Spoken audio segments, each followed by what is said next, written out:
तो शुभ समाचार की शुरुआत शुभ खबर के साथ, एक कामना एक विश्वास, जिसके साथ पूरा देश एकजुट खड़ा है। भारतीय सेना के शौर्य पराक्रम को वो मंजिलें मिली जो दुश्मन इसके बाद कभी भारत मां की तरफ आंख उठाकर ना देख सके। सरहद पर सेना अद्भुत पराक्रम और युद्ध कौशल दिखा रही है, तो वहीं पूरा देश विजयश्री की कामना की प्रार्थना कर रहा है। देश के शूरवीरों के लिए दुआएं मांग रहा है। देश भर से आई तमाम तस्वीरें आपके सामने हैं। अगर मालवा में मां बगलामुखी मंदिर में हवन यज्ञ किया गया तो मंदिर के गर्भगृह में तिरंगा फहराया गया। हम आपको बता दें, ये मंदिर शत्रु विजय यज्ञ के लिए प्रसिद्ध है। वहीं रांची के पहाड़ी बाबा मंदिर में भी महाविजय की कामना के साथ हवन किया गया। पहाड़ी बाबा मंदिर का अपना पौराणिक महत्व है। इस मंदिर में 15 अगस्त और 26 जनवरी को तिरंगा फहराया जाता है। ये वही मंदिर है जहां पूर्व रक्षा मंत्री मनोहर पर्रिकर ने देश का सबसे बड़ा और ऊंचा तिरंगा लहराया था। वहीं वाराणसी में बाबा विश्वनाथ का त्रिवेणी जलाभिषेक किया गया। कामना यही, प्रार्थना यही कि शत्रु का नाश हो, भारत की जय जयकार हो।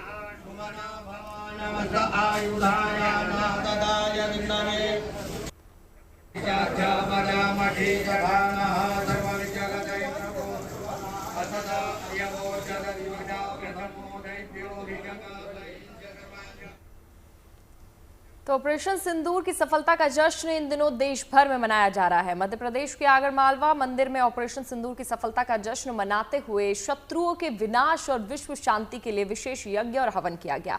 मंदिर के गर्भगृह में पुजारियों ने मंत्रोच्चार कर तिरंगा लहराया और ये मंदिर शत्रु विजय यज्ञ के लिए प्रसिद्ध भी है।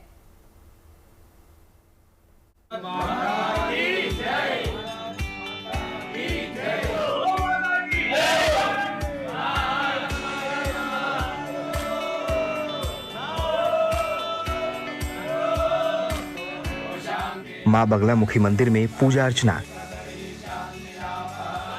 हवन यूं तो आम है, लेकिन आज की ये पूजा, आज का ये हवन विशेष है। इस हवन में भक्ति है, जोश है, हाथों में लहराता तिरंगा है और भारत माता की जय जयकार है। ये शक्ति उत्सव है ऑपरेशन सिंदूर की सफलता का।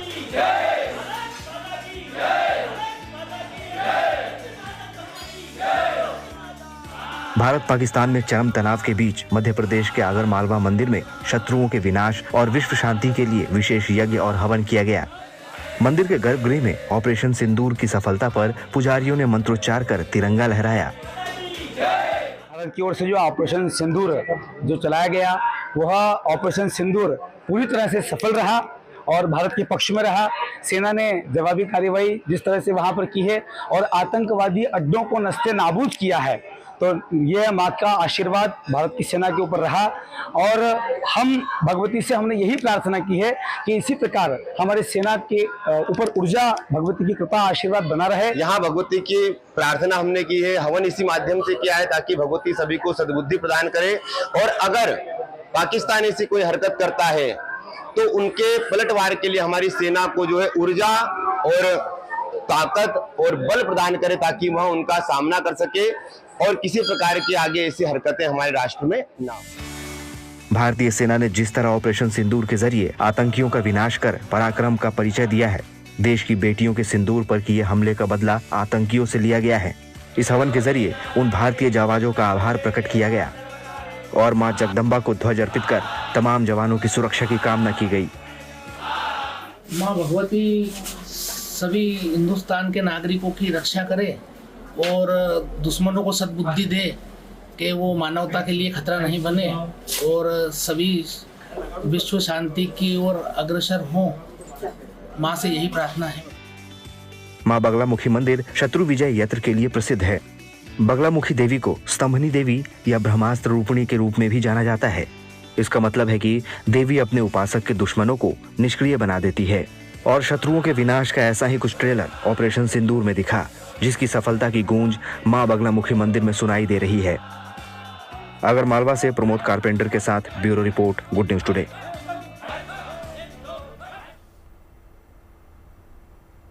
और अब बात आगर मालवा के बगलामुखी मंदिर की, जहां से ये मान्यता जुड़ी है कि मां विजयश्री का अमोघ वर देती हैं।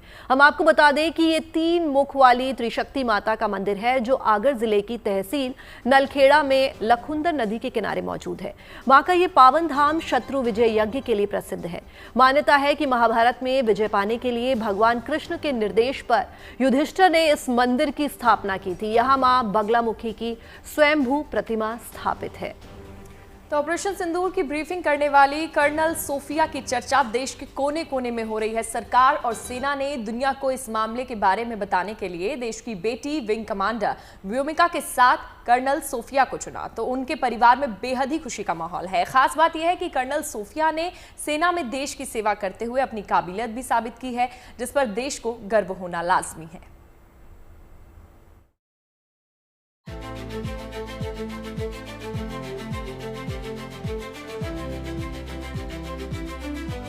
भारत की बेटी कर्नल सोफिया कुरैशी ने सेना में अपना कर्तव्य निभाते हुए अब तक कामयाबी की कई बुलंदियां हासिल की हैं। लेकिन ऑपरेशन सिंदूर के आगाज के बाद कर्नल सोफिया जिस तरह चर्चा में आई हैं, उससे उनकी शोहरत और बढ़ गई है। कर्नल सोफिया कुरैशी विदेश सचिव विक्रम मिस्त्री और विंग कमांडर व्योमिका सिंह के साथ ऑपरेशन सिंदूर की ब्रीफिंग में शामिल हुई थी। इसको लेकर उनके ससुराल में काफी खुशी का माहौल है। कर्नाटक के बेलगावी में रहने वाले कर्नल सोफिया के ससुर मोहम्मद गौस साहब बागेवाड़ी को अपनी बहू पर बेहद फक्र महसूस हो रहा है। हमारी बेटी है, हमारे बहू है, उन्हें सेना में उन्हें काम कर रही है, ये काम ऐसे करते चलो बोल के हमें ट्यूशन देते रहते हैं उनको। आज हमारा नाम रोशन करिए और सब लोग मेरे को बहुत इज्जत कर रहे हैं। ये इज्जत से मेरी जीना करने का तमन्ना है। गांव में बहुत हमारी इज्जत हो रही है। अभी सब लोग आए थे, सब जात वाले आको सलाम दुआ करे, मेरे वो फूल पान करे और गौस भाई तुम्हारा नाम लाए कर को सब जने बोलना है। कर्नल सोफिया कुरैशी की शादी बेलगावी जिले में कन्नूर गांव के मोहम्मद गौस साहब बागेवाड़ी के बेटे ताजुद्दीन बागेवाड़ी से हुई है। सोफिया के पति ताजुद्दीन भी सेना की मैकेनाइज्ड इन्फेंट्री में अधिकारी हैं। सोफिया की शोहरत से देश भर में उनके तमाम परिजन और रिश्तेदार भी गौरव महसूस कर रहे हैं। झांसी में रहने वाली कर्नल सोफिया की चचेरी बहन शबाना कुरैशी और उनके परिवार में भी जबरदस्त खुशी का माहौल है। परिवार की बेटियों के लिए सोफिया रोल मॉडल उभरी हैं और वो भी उनसे प्रेरणा लेकर सेना में जाने का इरादा रखती हैं। सोफिया की बहन शबाना को भी अपनी बहन पर गर्व है। उनका कहना है कि पाकिस्तान को अपने किए की माकूल सजा मिलनी चाहिए। एक बार में इनको पूरा मिटा देने चाहिए पूरे पाकिस्तान को, कि दोबारा से कभी हिम्मत ना हो उनकी भारतीयों की तरफ देखने की। कर्नल सोफिया कुरैशी का करियर शानदार रहा है। वो 1999 में सेना में शामिल हुई थी। उन्हें 2006 में भारत के शांति मिशन में कॉन्गो भेजा गया। 2016 में उनको आसियान प्लस बहुराष्ट्रीय सैन्य अभ्यास फोर्स 18 का नेतृत्व करने वाली पहली महिला कमांडर होने का गौरव हासिल है। सोफिया के पिता Taj Mohammad Qureshi electronic and mechanical engineer corps में कार्यरत थे। वो 1971 के युद्ध में भी शामिल रहे। उनके परदादा भी सेना में थे और 1857 की क्रांति में भी उन्होंने भाग लिया था। ऑपरेशन सिंदूर की सफलता के बारे में दुनिया को बताने वाली कर्नल सोफिया कुरैशी का जन्म मध्य प्रदेश के छतरपुर जिले के नौगांव में हुआ था। उनकी शुरुआती पढ़ाई लिखाई छतरपुर में ही हुई। उसके बाद उनका परिवार वडोदरा चला गया था। वडोदरा में कर्नल सोफिया ने बायोकेमिस्ट्री की पढ़ाई की, लेकिन साइंटिस्ट बनने के बजाय सेना की सेवा चुनी। वो 26 साल से देश की सेवा कर रही हैं और अब सेना की उन महिला अधिकारियों में शुमार हो गई हैं जो देश के दुश्मनों को माकूल जवाब देने की क्षमता रखती हैं।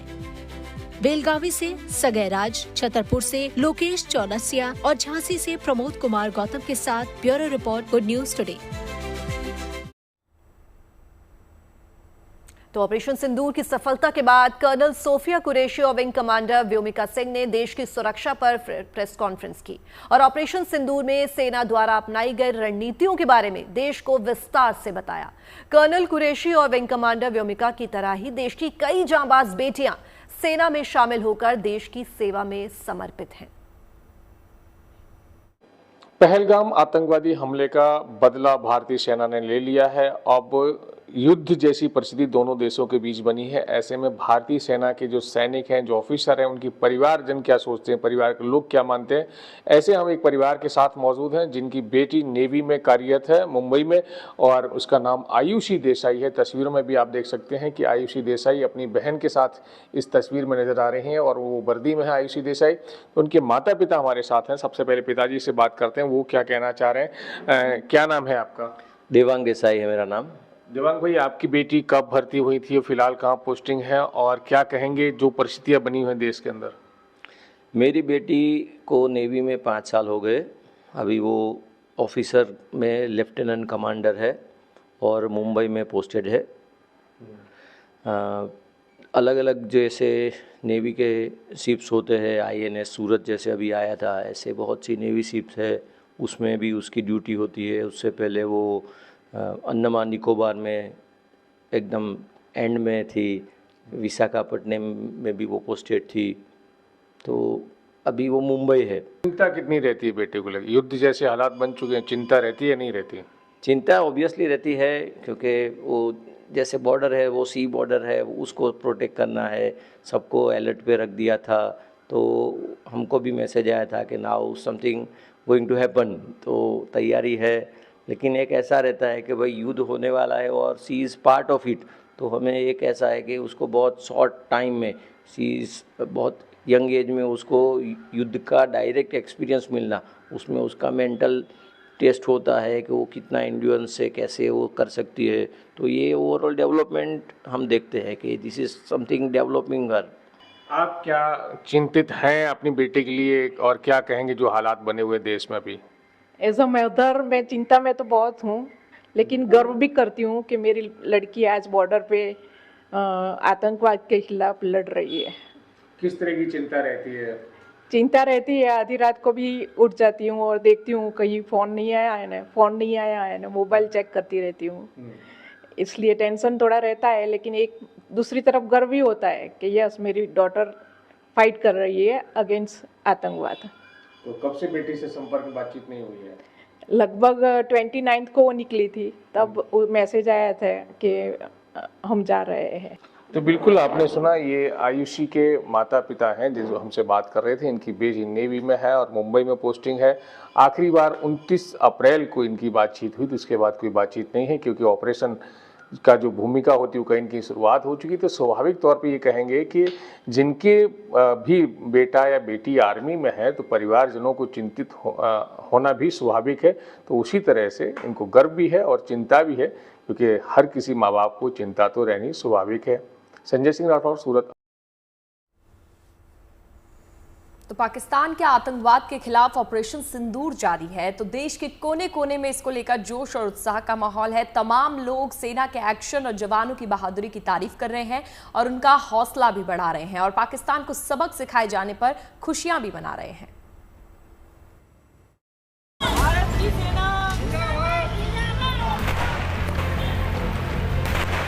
जोश से लबरेज है देश, हिलोरे मार रहा है उत्साह, चरम पर है पाकिस्तान को सबक सिखाने का उल्लास। पाकिस्तान की नापाक हरकतों के खिलाफ सेना के पराक्रम से देश की जनता बेहद खुश है। ये तस्वीरें इसी खुशी को बयां कर रही है। पाकिस्तान से आतंकवादी हमले का बदला लिए जाने पर उत्तर प्रदेश के बांका में लोगों ने जुलूस निकाला। हाथों में तिरंगा और बैनर पोस्टर लेकर भारत माता की जय जयकार और हिंदुस्तान जिंदाबाद के नारे लगाते हुए लोग पाकिस्तान को करारा जवाब दिए जाने पर खुशी मना रहे हैं। आपस में मिठाइयां बांटकर लोग सेना के जाबाज जवानों को शानदार तरीके से पाकिस्तान को मुंहतोड़ जवाब देने के लिए बधाइयां दे रहे हैं।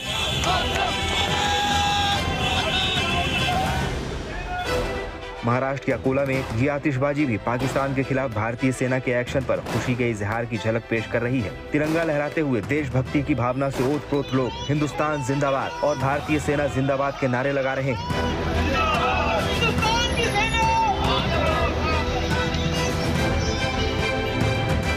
देश के सैनिकों को सलामी देते हुए पटाखे फोड़ रहे हैं, मिठाइयां बांट रहे हैं और एकजुटता का प्रदर्शन कर रहे हैं। साथ ही साथ जवानों का हौसला भी बढ़ा रहे हैं, ताकि वो ऐसी कार्रवाई को जिससे पाकिस्तान और उसके पाले हुए आतंकी फिर से भारत की ओर आंख उठाकर देखने की हिमाकत न कर सके। उधर रायपुर में भी महिलाओं ने सिंदूर की होली खेलकर पाकिस्तान में आतंकियों के खिलाफ ऑपरेशन सिंदूर की कामयाबी का जश्न मनाया। महिलाओं ने खेला होवे का नारा लगाते हुए पाकिस्तान के खिलाफ सेना के पराक्रम की सराहना की।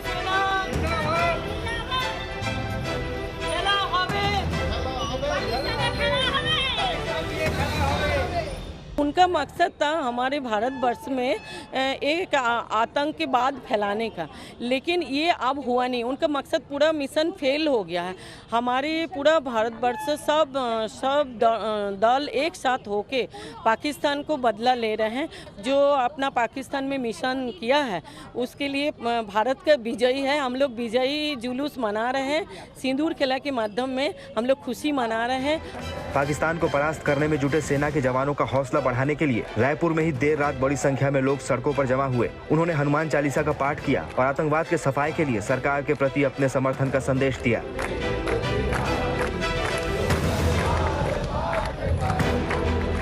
रायपुर से सुमी, अकोला से धनंजय सावले और बांका से सिद्धार्थ गुप्ता के साथ bureau report, good news today.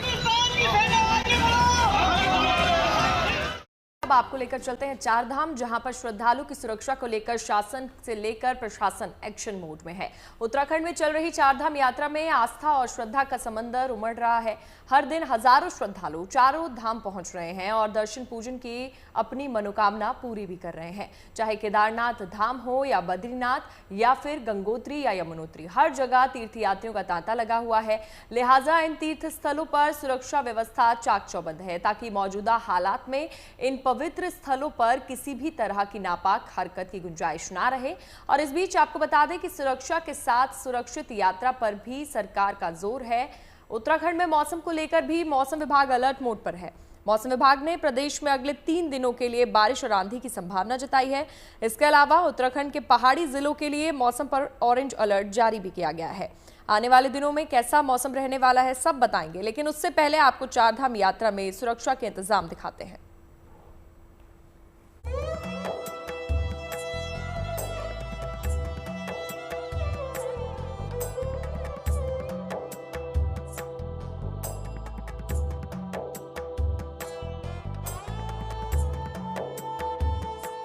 Uttarakhand में चल रही चार धाम यात्रा में आस्था और श्रद्धा का समंदर उमड़ रहा है।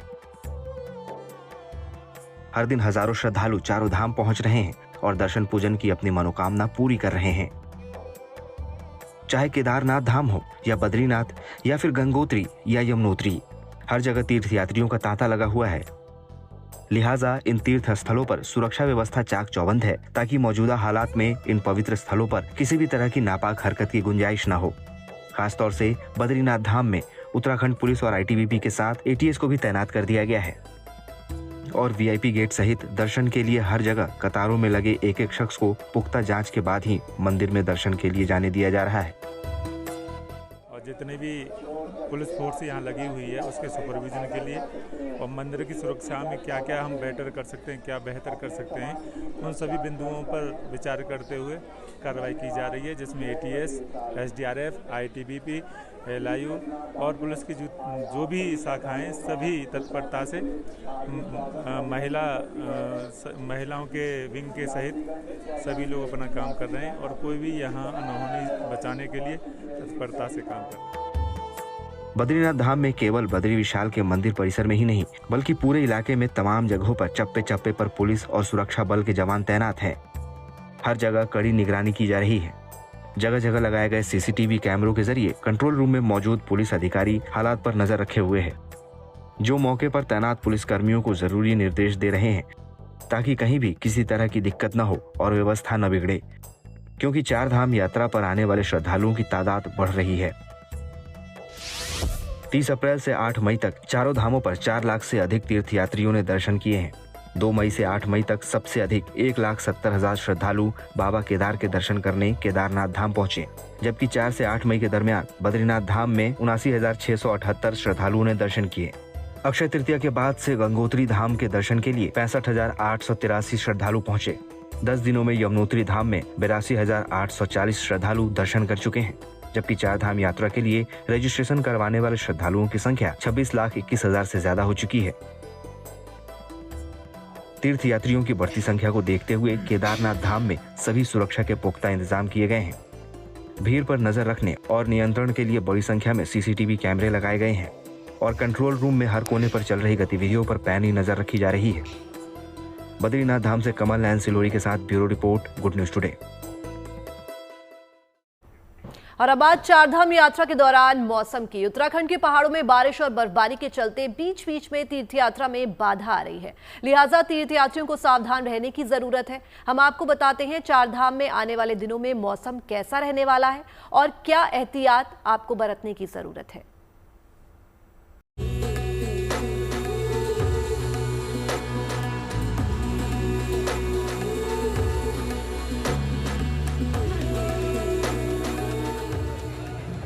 गंगोत्री, यमुनोत्री, केदारनाथ और बद्रीनाथ, उत्तराखंड के इन चारों धामों की तीर्थ यात्रा इन दिनों जोरों शोरों से जारी है।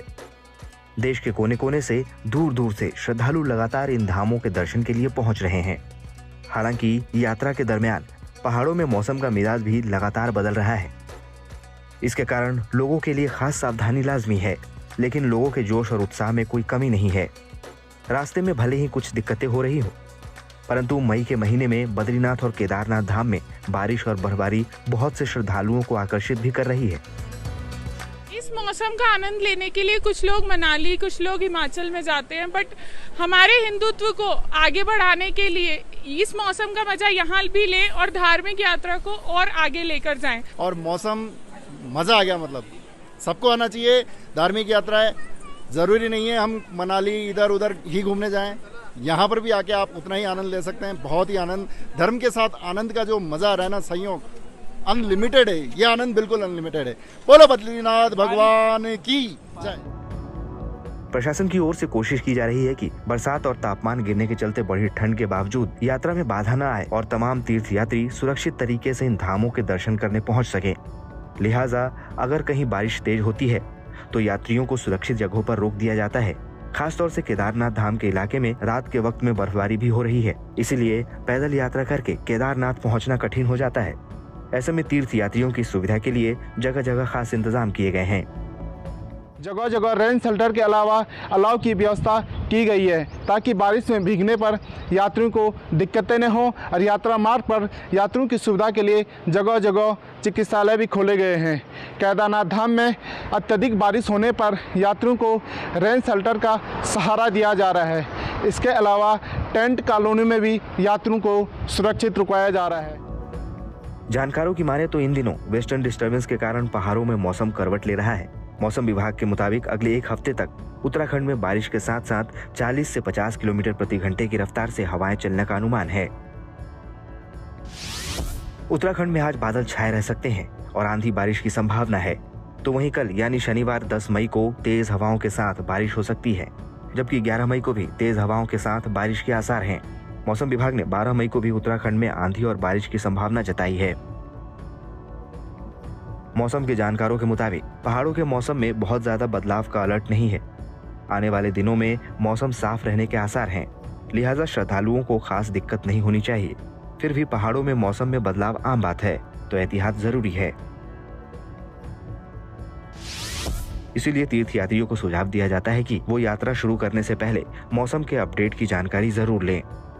रास्ते में तेज बारिश हो तो यात्रा करने से बचें। बारिश और बर्फबारी के बचाव के लिए रेनकोट, छाते और जरूरी सामान अपने साथ रखें।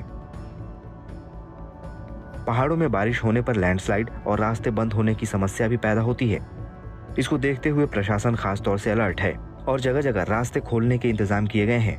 साथ ही बचाव दलों को भी तैनात रखा गया है ताकि कभी भी कहीं भी हादसे की स्थिति में तत्काल राहत और सहायता पहुंचाई जा सके। रुद्रप्रयाग से प्रवीण सेमवाल और बद्रीनाथ धाम से कमल नयन सिलोड़ी के साथ bureau report, good news today. मैदानी इलाकों में इन दिनों काफी गर्मी पड़ रही है, जिससे लोग पहाड़ों का रुख कर रहे हैं। वहीं देश की बड़ी आबादी ऐसी है जो धार्मिक पर्यटन पर निकली है। वाराणसी के बाबा विश्वनाथ धाम में बड़ी संख्या में श्रद्धालु गर्मी की परवाह न करते हुए दर्शन पूजन को उमड़ रहे हैं। मंदिर प्रशासन ने भी लोगों की सुविधा का ख्याल रखते हुए गर्मी से बचने के व्यापक प्रबंध किए हैं, जिससे बाबा विश्वनाथ का दर्शन सुलभ हो जाए। देखिए रिपोर्ट।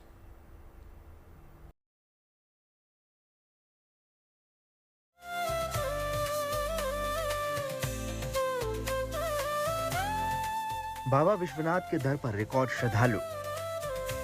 चिलचिलाती गर्मी पर आस्था पड़ रही भारी। वेस्टर्न डिस्टर्बेंस से मौसम के तेवर में कई जगहों पर जरूर नरमी आई है, लेकिन बाबा विश्वनाथ के धाम काशी समेत देश के ज्यादातर मैदानी इलाके भीषण गर्मी का सामना कर रहे हैं। बावजूद इसके आस्था के सबसे बड़े केंद्रों में से एक काशी विश्वनाथ मंदिर में श्रद्धालुओं का रेला उमड़ रहा है।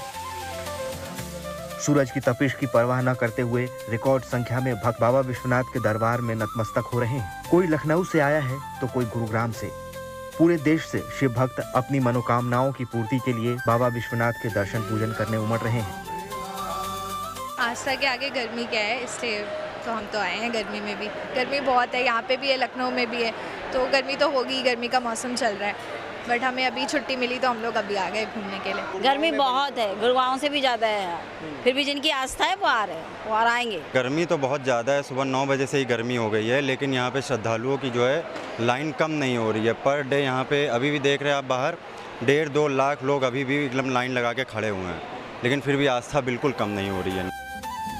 बताया जा रहा है कि काशी विश्वनाथ में बाबा विश्वनाथ के दर्शन पूजन के लिए 1 से 1.5 लाख श्रद्धालु रोजाना आ रहे हैं। वीकेंड पर तो ये आंकड़ा करीब 2 लाख के करीब पहुंच जा रहा है। इस चिलचिलाती गर्मी के बावजूद अगर लोग इतनी बड़ी संख्या में यहाँ पहुँच रहे हैं तो उसकी एक बड़ी वजह है गर्मी से बचने के लिए यहाँ किए गए बेहतर इंतजाम। काशी विश्वनाथ मंदिर न्यास ने मंदिर परिसर में गर्मी से बचाव के पूरे प्रबंध किए हैं। गर्मी की इस तपिश पर कहीं न कहीं आस्था भारी पड़ती दिखाई पड़ रही है और यह नज़ारा कहीं और नहीं बल्कि द्वादश ज्योतिर्लिंगों में से एक बाबा काशी विश्वनाथ के दरबार में देखने को मिल रहा है। इसके पीछे कारण बताया जा रहा है कि जो गर्मी से बचाव के तमाम उपाय यहाँ पर अरेंजमेंट किए गए हैं उससे लोगों को, श्रद्धालुओं को काफ़ी राहत पहुँच रही है। जिसमें हम जिस जर्मन हैंगर के नीचे खड़े हैं उससे धूप और तपिश से बचा जा सकता है, तो वहीं साथ ही साथ जो वाटर कूलर फैन के जरिए भी लोगों को गर्मी से काफ़ी राहत मिल रही है। तो वहीं श्रद्धालुओं के लिए अलग से मेडिकल टीम लगाई गई है, तो जूट वाले मैट की भी व्यवस्था की गई है ताकि जो श्रद्धालुओं के पैर हैं वे न जले वे न तपे। इसके चलते श्रद्धालुओं को काफ़ी यहाँ राहत मिल रही है, गर्मी से बचाव मिल रहा है। जर्मन हैंगर, पंखा, उच्च क्वालिटी के जूट मैट, पानी, ग्लूकोज, ORS के साथ साथ लोगों की मदद के लिए मेडिकल टीम भी तैनात की गई है। श्री काशी विश्वनाथ मंदिर न्यास द्वारा संपूर्ण प्रबंध किए गए हैं। अंदर का जो पूरा खुला क्षेत्र है उसमें जर्मन हैंगर्स लगाए गए हैं, मिस्ट फैन लगाए गए हैं। आप यहाँ देख सकते हैं नीचे जो जूट मैट लगी हुई है बहुत ही सॉफ्ट क्वालिटी वाली है और मैं बड़े विश्वास से कहता हूँ कि ये मुझे लगता है कि ये पहला मंदिर न्यास हमारा है जिसने इस क्वालिटी के जूट मैट्स को बाहर से मंगवा के अपने यहाँ लगवाया है। इसे गीला करने की आवश्यकता भी नहीं पड़ती है, जल्दी गर्म भी नहीं होती, पैरों के लिए आरामदायक है।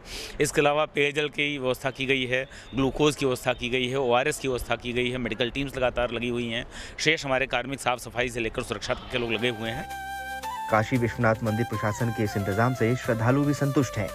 मंदिर परिसर के अंदर उन्हें गर्मी का एहसास नहीं हो रहा है, जिससे वो बिना किसी परेशानी के खुशी खुशी बाबा के दर्शन कर पा रहे हैं। गर्मी से बचने के लिए बहुत ज़्यादा अच्छा अरेंजमेंट है यहाँ पे। फैंस के नीचे वो पानी का वर्षा हो रही है, बहुत अच्छे हमारे दर्शन हुए यहाँ पे आके काशी में। तो पहले के मुकाबले तो बहुत ज़्यादा अच्छे हैं और देखिए इम्प्रूवमेंट की तो हर जगह एक स्कोप होता ही है। जैसे थोड़ी बहुत जगह है कहीं पे पंखे और लगा दें या और थोड़ा कवर कर देंगे तो और ज़्यादा हो जाएगा।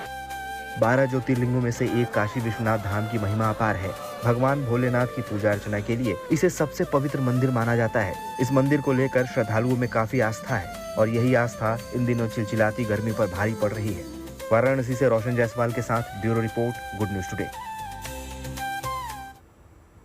और अब बात कर लेते हैं मौसम की। दरअसल दिल्ली समेत उत्तर भारत और दूसरे इलाकों में कैसा रहने वाला है मौसम का मिजाज, वो आपको बताएंगे। फिलहाल दिल्ली और आसपास के इलाकों में गर्मी का एहसास कम है। बाकी इलाकों में क्या हाल है, आइए देखते हैं इस रिपोर्ट के जरिए।